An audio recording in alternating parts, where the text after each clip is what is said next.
Hello everyone, ನಮ್ಮ ಅಡುಗೆ ನಿಮ್ಮ ರುಚಿಗೆ ಸ್ವಾಗತ. ಇವತ್ತು ನಾನು ನಿಮಗೆ ಗರಿ ಗರಿ ಆಗಿರುವಂತಹ ಪರ್ಫೆಕ್ಟ್ ಅಳತೆ ಮತ್ತು ವಿಧಾನದಲ್ಲಿ ಮದ್ದೂರು ವಡೆ ಮಾಡುವ ವಿಧಾನವನ್ನು ತೋರಿಸ್ತಾ ಇದ್ದೀನಿ. ಆಹಾ, ಎಷ್ಟು ಗರಿ ಗರಿ ಆಗಿದೆ ನೋಡಿ. ಇದೇ ತರಹ ನೀವು ಕೂಡ ಒಂದ್ಸರ್ತಿ ಮಾಡಿ ನೋಡಿ. ಆಮೇಲೆ ಎಲ್ಲಿ ನೀವು ಈ ಮದ್ದೂರು ವಡೆ ತಿಂದರೂ ಕೂಡ ಇಂತಹ ರುಚಿ ಇದೆ ಅಂತ ನಿಮಗೆ ಅನಿಸೋದೇ ಇಲ್ಲ, ಅಷ್ಟು ರುಚಿಯಾಗಿರುತ್ತೆ. ಬನ್ನಿ ಈಗ ಇದನ್ನು ಮಾಡುವ ವಿಧಾನ ಹೇಗೆ ಅಂತ ನೋಡೋಣ. ಅದಕ್ಕಿಂತ ಮುಂಚೆ ನೀವಿನ್ನು ನಮ್ಮ ಚಾನಲ್ಗೆ ಸಬ್ಸ್ಕ್ರೈಬ್ ಆಗಲಿಲ್ಲ ಅಂದರೆ ದಯವಿಟ್ಟು ಸಬ್ಸ್ಕ್ರೈಬ್ ಮಾಡ್ಕೊಳ್ಳಿ. ಮೊದಲಿಗೆ ನಾನಿಲ್ಲಿ ಮೀಡಿಯಂ ಗಾತ್ರದ 3 ಈರುಳ್ಳಿ ತಗೊಂಡಿದ್ದೀನಿ. ದೊಡ್ಡದಾದರೆ 2 ಈರುಳ್ಳಿಯನ್ನು ತಗೊಳ್ಳಿ. ಅದನ್ನು ಉದ್ದಕ್ಕೆ ಈ ರೀತಿ ಕಟ್ ಮಾಡ್ಕೊಳ್ಳಿ. ನೋಡಿ, ತೆಳುವಾಗಿ ಉದ್ದಕ್ಕೆ ಕಟ್ ಮಾಡ್ಕೋಬೇಕು, ತುಂಬ ಚೆನ್ನಾಗಿ ಬರುತ್ತೆ. ನಂತರ ಇದಕ್ಕೆ 2 ಟೀ ಚಮಚದಷ್ಟು ಬಿಳಿ ಎಳ್ಳು ಹಾಕ್ತಾ ಇದ್ದೀನಿ. ಆಮೇಲೆ ಸ್ವಲ್ಪ ಕರಿಬೇವನ್ನು ತುಂಡು ಮಾಡಿ ಹಾಕ್ತಾ ಇದ್ದೀನಿ. ನಂತರ 1 ದೊಡ್ಡ ಚಮಚದಲ್ಲಿ ಬಿಸಿ ಎಣ್ಣೆಯನ್ನು ಹಾಕ್ತಾ ಇದ್ದೀನಿ, ಅಥವಾ 2 ಟೀ ಚಮಚದಷ್ಟು ಬಿಸಿ ಎಣ್ಣೆ.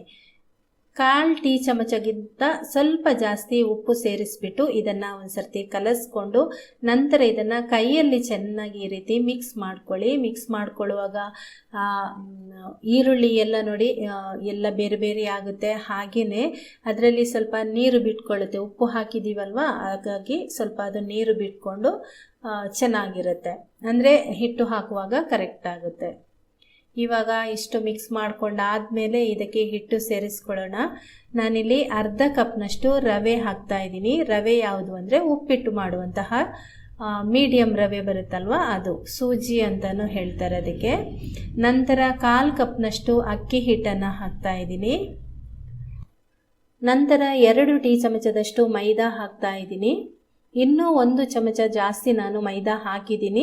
ಅದು ಹಿಟ್ಟು ಕಲಿಸ್ತಾ ಬೈಂಡಿಂಗ್ ಕರೆಕ್ಟಾಗಿ ಬಂದಿರಲಿಲ್ಲ, ಹಾಗಾಗಿ ಇನ್ನೂ 1 ಚಮಚ ಜಾಸ್ತಿ ಹಾಕಿದ್ದೀನಿ. ಅದು ಮತ್ತೆ ನಿಮಗೆ ತೋರಿಸ್ತೀನಿ.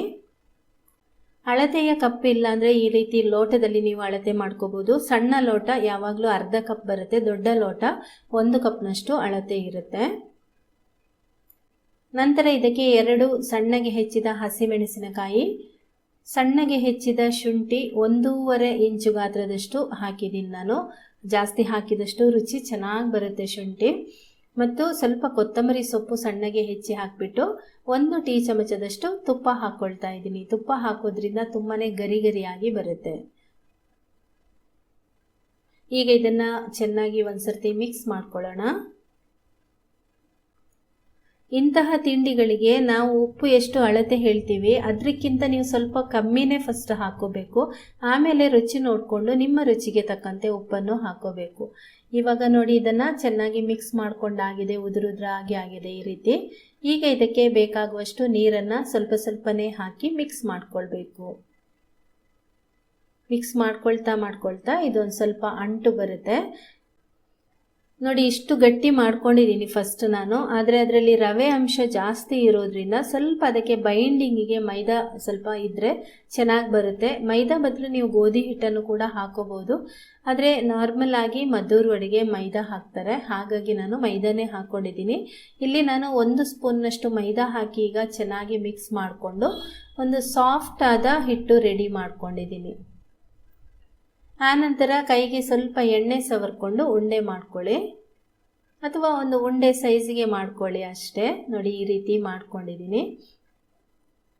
ನಂತರ ನಿಮ್ಮ ಹತ್ರ ರೊಟ್ಟಿ ಶೀಟ್ ಇದ್ದರೆ ಅದರಲ್ಲಿ ನೀವು ಸ್ವಲ್ಪ ತೆಳುವಾಗಿ ಅದನ್ನು ಅಗಲ ಮಾಡ್ಕೊಂಡು ಅಂದರೆ ಲಟ್ಟಿಸ್ಕೊಳ್ಬೋದು. ಅದಕ್ಕೆ ಸ್ವಲ್ಪ ಎಣ್ಣೆ ಸವರ್ಕೊಂಡು, ಅದಿಲ್ಲ ಅಂದರೆ ನೀವು ಇದು ಬೇಕಿಂಗ್ ಶೀಟ್ ಇದೆಯಲ್ವಾ ಅದರಲ್ಲಿ ಆಗುತ್ತೆ. ಆಮೇಲೆ ಪ್ಲಾಸ್ಟಿಕ್ ಶೀಟ್ ಇದ್ರೂ ಕೂಡ ಆಗುತ್ತೆ. ನೋಡಿ, ಈ ರೀತಿ ಅಕ್ಕಿ ರೊಟ್ಟಿ ಎಲ್ಲ ಮಾಡ್ತೀವಲ್ವ ಅದಕ್ಕಿಂತ ಸ್ವಲ್ಪ ದಪ್ಪ ಇರಬೇಕು.